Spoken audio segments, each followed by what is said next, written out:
Hello everyone, welcome to Manahil diaries. आज की video आप सबके लिए बहुत स्पेशल है क्योंकि आज मैं आपको सिखाऊंगी कि कैसे आप घर बैठे सैलून जैसे सिल्की स्ट्रेट हेयर और परफेक्ट बाउंसी कर्ल्स बना सकते हो, वो भी सिर्फ एक स्ट्रेटनर से। और बिलीव मी, अगर आपने आज की वीडियो एंड तक देखी तो आपको किसी पार्लर या सैलून की जरूरत नहीं पड़ेगी। लेकिन स्टार्ट करने से पहले चैनल को लाइक कर दें, सब्सक्राइब करें और बेल आइकन को प्रेस कर दें, क्योंकि यहाँ मैं शेयर करती हूँ रियल, ऑनेस्ट और सुपर डिटेल ब्यूटी टिप्स जो आपके काम आएंगी। तो सबसे पहली और सबसे इम्पोर्टेंट चीज, हेयर प्रिपरेशन। देखिए, बहुत से लोग ये गलती करते हैं कि सीधा स्ट्रेटनर उठाते हैं और स्टाइलिंग स्टार्ट कर देते हैं और फिर कंप्लेन करते हैं कि रिजल्ट अच्छा नहीं आया, हेयर फ्रिजी लग रहे हैं, कर्ल्स होल्ड नहीं हो रहे। इसका रीजन सिर्फ एक होता है, प्रॉपर प्रेप नहीं होती। तो इसीलिए मैंने सबसे पहले अपने हेयर प्रॉपर वॉश किए। क्योंकि हेयर क्लीन होंगे तो हमारी स्ट्रेटनिंग और कर्ल्स बहुत अच्छे से होंगे। अगर आप ऑयली या डर्टी हेयर पे स्ट्रेटनिंग करोगे तो रिजल्ट कभी भी सैलून जैसा नहीं आएगा। तो इसीलिए सबसे पहले हम अपने हेयर को वॉश करेंगे। और अब मैं यूज कर रही हूँ अपना फिलिप्स का हेयर ड्रायर। और ऑनेस्टली गाइस, ये वाला हेयर ड्रायर मैंने लास्ट ईयर लिया था और इसका रिजल्ट बहुत जबरदस्त है। मैंने इसे लोकली मार्केट से बाय किया था और ये ऑनलाइन भी अवेलेबल है, आप इसे दराज पे भी बाय कर सकते हो। और अगर आपका ड्राइंग स्टाइल परफेक्ट नहीं है तो आपकी स्ट्रेटनिंग और कर्ल्स का भी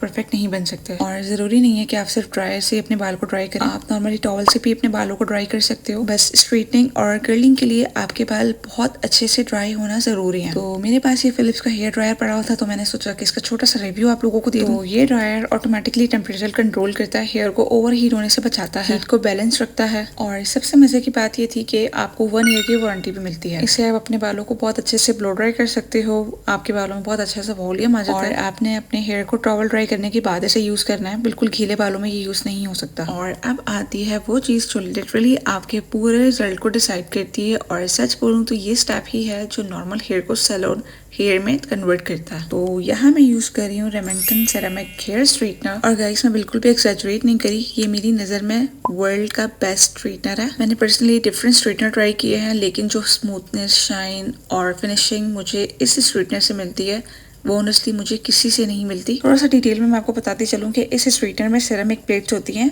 आप सिंपल लैंग्वेज में समझाऊं तो नॉर्मल स्ट्रेटनर हीट को अनइवन स्प्रेड करता है, कहीं ज्यादा हीट कहीं कम हीट, जिसकी वजह से हेयर बर्न हो जाते हैं और ब्रेकेज होता है। लेकिन सेरामिक स्ट्रेटनर हीट को इवनली डिस्ट्रीब्यूट करता है, एक ही स्ट्रोक में स्मूथ रिजल्ट देता है और हेयर को बर्न नहीं करता। और एक ही दफा में आपके बाल ये बहुत आराम से स्ट्रेट कर देता है, आपको बार बार एक ही सेक्शन पर जाना नहीं पड़ता। और ऑनेस्टली मैं बिल्कुल सच बता रही हूँ, मैं जितनी भी सैलून्स में गई हूँ मुझे वहां पर सिर्फ और सिर्फ यही वाले स्ट्रेटनर दिखा है, बिकॉज इट्स द बेस्ट। और ट्रस्ट मी, इस स्ट्रेटनर से स्ट्रेट हुए हुए बाल आपके स्ट्रेट तब तक रहते हैं जब तक आप अपने हेयर को वॉश नहीं कर लेते। और अब एक सीक्रेट टिप मैं आपको बताने वाली हूँ जो कि 90% लोगों को पता ही नहीं होती। और अब आती है वो बात जो लिटरली आपके कर्ल्स बनने या ना बनने का डिसीजन करती है। तो जब भी आप स्ट्रेटनर लें कर्ल्स करने के लिए तो आपका स्ट्रेटनर की शेप राउंड होनी चाहिए। और यही है वो सीक्रेट। फ्लैट एजेस वाला स्ट्रेटनर भी आप ले सकते हैं, लेकिन उससे सिर्फ आपके बाल स्ट्रेट होंगे, कर्ल्स नहीं होंगे। और यही वो बात है जो बहुत से लोगों को समझ नहीं आती। वो बोलते हैं कि हमारे पास स्ट्रेटनर है लेकिन हमारे कर्ल्स बिल्कुल भी सही नहीं बनते। तो रीजन यही होता है कि उनके स्ट्रेटनर की शेप राउंड नहीं होती। आप स्ट्रेट एजेस वाला स्ट्रेटनर भी यूज कर सकते हो, बट उससे आपके कर्ल्स नहीं बन सकते। अगर आप चाहते हो कि आपके कर्ल्स भी बने और स्ट्रेट भी हों बाल, तो आपने राउंड शेप वाला स्ट्रेटनर यूज करना है। और अब स्ट्रेटनिंग या कर्ल स्टार्ट करने से पहले एक स्टेप जो बहुत से लोग इग्नोर कर देते हैं, लेकिन ऑनेस्टली गाइस,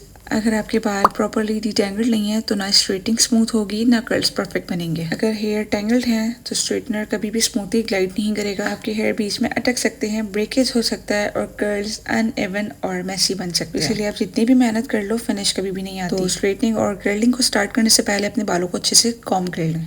और यहाँ आप स्ट्रेटनिंग और कर्लिंग से पहले कोई अच्छा सा सीरम भी यूज कर सकते हैं। मैं आपको ऑनेस्टली बताऊं तो मैं पर्सनली यूज नहीं करती, क्योंकि मैं जो स्ट्रेटनर यूज करती हूँ वो है सेरामिक कोटेड, जो हीट को इवनली डिस्ट्रीब्यूट करता है और हेयर को ज्यादा बर्न नहीं करता। लेकिन अगर आपके हेयर ड्राई हैं, डैमेज्ड हैं और कर्ल्ड हैं तो आपको जरूर एक अच्छा सा सीरम यूज करना चाहिए। तो यहाँ मैं आपको अच्छे से सीरम्स रिकमेंड कर देती हूँ जो मैंने पर्सनली पहले ट्राई किए हुए हैं, जिसमें ब्रीमूड ग्रीन वाला ये बहुत अच्छा है, और लिवॉन का सीरम, ये दोनों बहुत अच्छे सीरम्स हैं। और एक और लॉरियल का हीट प्रोटेक्ट, लॉरियल वाला मैंने यूज नहीं किया बट इसके रिव्यूज बहुत अच्छे हैं। तो आप इन तीनों में से कोई भी यूज कर सकते हैं, तीनों बहुत अच्छे हैं। तो आपने थोड़ा सा सीरम लेना है और मिड लेंथ से एंड तक लगाना है, पर आपने कभी भी सीरम नहीं लगाना है। और अब हम आ चुके हैं सबसे इम्पोर्टेंट स्टेप पर, एक्चुअल स्ट्रेटनिंग। वैसे तो आप यहाँ पे अपने बालों को डायरेक्टली कर्ल भी कर सकते हो, लेकिन जब भी मुझे कर्ल्स करनी होते हैं तो मैं सबसे पहले बालों को स्ट्रेट कर देती हूँ ताकि एक स्मूथ फिनिश मिले, एंड देन मैं सेक्शंस बना के उसे कर्ल्स कर करती हूँ। और यहाँ मैंने अपने बालों को सेक्शंस में डिवाइड कर दिया था। बहुत से लोग इग्नोर कर देते हैं, लेकिन ऑनेस्टली स्मॉल सेक्शन ही परफेक्ट स्ट्रेटनिंग का सीक्रेट है। थोड़े थोड़े बालों को आपने लेकर स्ट्रेट करना है, क्योंकि जब आप बहुत ज्यादा बाल एक साथ ले लेते हो तो हीट इवनली डिस्ट्रीब्यूट नहीं होती और आपको एक ही सेक्शन पर बार बार जाना पड़ता है। तो मैंने एक छोटा सा सेक्शन लिया है और उससे मैं आराम से स्ट्रेट कर रही हूँ और स्लोली आपने नीचे आना होता है। यहाँ पर एक और बहुत इंपॉर्टेंट चीज, आपने स्ट्रेटनर को बहुत ज्यादा टाइटली प्रेस नहीं करना है। आप स्ट्रेटनर को स्लोली और स्मूथली नीचे की तरफ ग्लाइड करना है, ना ज्यादा फास्ट ना बहुत ज्यादा स्लो, बल्कि कंट्रोल्ड स्टीडी मोशन में। क्योंकि अगर आप बहुत ज्यादा फास्ट जाओगे तो हेयर प्रॉपर्ली स्ट्रेट नहीं होंगे, और अगर बहुत स्लोली जाओगे तो अननेसेसरी हीट डैमेज हो सकता है। तो आप यहाँ नोटिस कर सकते हो कि मैंने एक ही सेक्शन पर सिर्फ एक दफा ही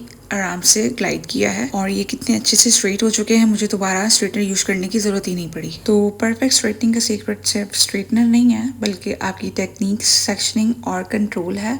अगर आप ये स्टेप्स प्रॉपर्ली फॉलो करते हो तो घर बैठे ही सैलून जैसे सिल्की स्मूथ और ग्लास हेयर अचीव कर सकते हो। और अब आता है सबसे एक्साइटिंग पार्ट, कर्ल्स बनाना। और ऑनेस्टली गाइज, यही वो स्टेप है जहाँ ज्यादातर लोग गलती कर देते हैं और फिर कहते हैं कि मेरी कर्ल्स सही नहीं बनते, लेकिन आज के बाद आप परफेक्टली कर्ल्स बना पाओगे। तो सबसे पहले मैंने अपने ऑलरेडी स्ट्रेट किए हुए हेयर में एक छोटा सा सेक्शन लिया था, और याद रखें जितना छोटा सेक्शन होगा उतने ही ज्यादा डिफाइंड और क्लीन कर्ल बनेगा। और अब मैं स्ट्रेटनर को सेक्शन के अराउंड प्लेस कर रही हूँ और यहाँ आता है वो मेन पॉइंट। मैं अपने स्ट्रेटनर को अंदर की तरफ ट्विस्ट कर रही हूँ और उसके बाद मैं उसे स्लोली नीचे की तरफ ग्लाइड कर रही हूँ। यहाँ पर स्पीड बहुत मैटर करती है। अगर आप स्लो ग्लाइड करते हो तो कर्ल्स ज्यादा डिफाइंड और टाइट बनेंगे, अगर आप थोड़ा फास्ट ग्लाइड करते हो तो कर्ल्स लूज और सॉफ्ट फेस बन जाएंगे। और अब मैं इसी तरह एक एक सेक्शन लेती जा रही हूँ, ट्विस्ट करती जा रही हूँ और स्मूथली नीचे ग्लाइड करती जा रही हूँ। और आप देख सकते हो कि कर्ल्स ऑटोमेटिकली शेप लेना स्टार्ट कर देते हैं। और अगर आप बिगनर हो तो टेंशन लेने की बिल्कुल जरूरत नहीं है। शुरू में पहले 2-3 कर्ल्स परफेक्ट नहीं बनते, तो प्रैक्टिस के साथ ऑटोमेटिकली कंट्रोल आ जाता है। कर्ल्स बनाना मुश्किल नहीं होता है, बस आपको ट्विस्ट प्लस ग्लाइड का कंट्रोल समझना होता है और एक परफेक्ट राउंड शेप स्ट्रेटनर आपने चूज करना होगा। और जब आपको ये आ जाता है तो लिटरली आप घर पर ही सैलून जैसे परफेक्ट कर्ल्स को क्रिएट कर सकते हो। और लिटरली मैं सच बताऊं, मुझे जब से कर्लिंग और स्ट्रेटिंग करने आई है, मैंने सैलून जाना ही छोड़ दिया है। तो मैं अपने बालों को ज्यादातर कर्ल्स ही करती हूँ, क्योंकि कर्ल्स मेरे साथ सूट भी करते हैं और कर्ल से आपको एक डिसेंट लुक भी मिलता है। और अब हम आ चुके हैं फाइनल स्टेप पर, कर्ल्स को लॉक करना। और ऑनेस्टली अगर आपने ये स्टेप स्किप कर दिया तो आपकी सारी मेहनत वेस्ट हो जाएगी। तो फ्रेश कर्ल्स इनिशियली बहुत सॉफ्ट होते हैं और अगर उन्हें प्रॉपर्ली सेट ना किया जाए तो कुछ ही देर में वो लूज हो जाते हैं या कम्प्लीटली ओपन हो जाते हैं। इसलिए हेयर स्प्रे करना बहुत जरूरी है। और यहाँ पर कुछ हेयर स्प्रे हैं जो कि मैं आपको रेकमेंड कर सकती हूँ, आप वो यूज कर सकते हो, जिनमें सबसे पहले है सेविलोन का हेयर स्प्रे और नोवा गोल्ड का हेयर स्प्रे। और हेयर स्प्रे को कभी भी डायरेक्टली क्लोज से अप्लाई मत करो, थोड़ा सा डिस्टेंस रखो, लाइट मिस्ट के फॉर्म में हमेशा स्प्रे करो। तो बेस्ट टेक्निक यही है कि सबसे पहले आप अपने पूरे कर्ल्स को कंप्लीट कर लें, फिर हेड को थोड़ा सा शेक करें और फिर लाइट ओवरऑल स्प्रे करें। और अगर आप चाहते हो कि कर्ल्स और ज्यादा लॉन्ग लास्टिंग हो तो एक प्रो टिप है, हर कर्ल्स बनाने के बाद उसे हाथ में होल्ड करें 2 से 3 सेकंड के लिए, हीट ठंडी हो जाए और शेप सेट हो जाए, फिर उस पर हल्का से स्प्रे कर दो। इससे कर्ल्स ज्यादा नेचुरल लगेंगे, ज्यादा वॉल्यूमिनस लगेंगे। तो गाइस, परफेक्ट कर्ल्स सिर्फ बनाना ही काफी नहीं होते, उन्हें सही तरीके से लॉक करना भी उतना ही जरूरी होता है। और अगर आप ये स्टेप्स प्रॉपर्ली फॉलो कर लेते हो तो आपके कर्ल्स पूरा दिन लॉक रहेंगे और जल्दी खराब नहीं होंगे। और जो टिप्स मैंने आपके साथ शेयर की थी, अगर आप उनको अच्छे से फॉलो कर लेते हो तो ऑनेस्टली आपकी पूरी हेयर स्टाइलिंग गेम चेंज हो जाएगी। लिटरली ये वो चीजें हैं जो नॉर्मली कोई इतनी डिटेल में नहीं बताता, लेकिन अगर आप इन सबको फॉलो कर लेते हो तो आपको रिजल्ट लिटरली सैलून जैसा मिलेगा। इसमें सबसे पहले नंबर 1 पे मैंने आपको बताया था कि हमेशा क्लीन हेयर पर स्टाइलिंग करो। सबसे पहला और सबसे इंपॉर्टेंट रूल, कभी भी डर्टी या ऑयली हेयर पर स्ट्रेटनिंग या कर्ल्स मत करो, क्योंकि ऑयल हीट को अनइवन बना देता है, हेयर प्रॉपर्ली शेप होल्ड नहीं करते, स्टाइलिंग जल्दी खराब हो जाती है। क्लीन हेयर पर क्या होता है, हीट इवनली लगती है, कर्ल ज्यादा टाइम तक होल्ड करते हैं, स्ट्रेटनिंग ज्यादा स्लीक आती है, शाइन नेचुरली ज्यादा आती है। इसलिए आपने देखा होगा कि सैलून्स में भी हमेशा वॉश के बाद ही स्टाइलिंग करते हैं। नंबर 2 पर मैंने आपको बताया था राउंड स्ट्रेटनर चूज करना है, द गेम चेंजर। ये वो टिप है जो आपका पूरा रिजल्ट चेंज कर देती है। अगर आप सिर्फ स्ट्रेट हेयर के लिए स्ट्रेटनर लेते हो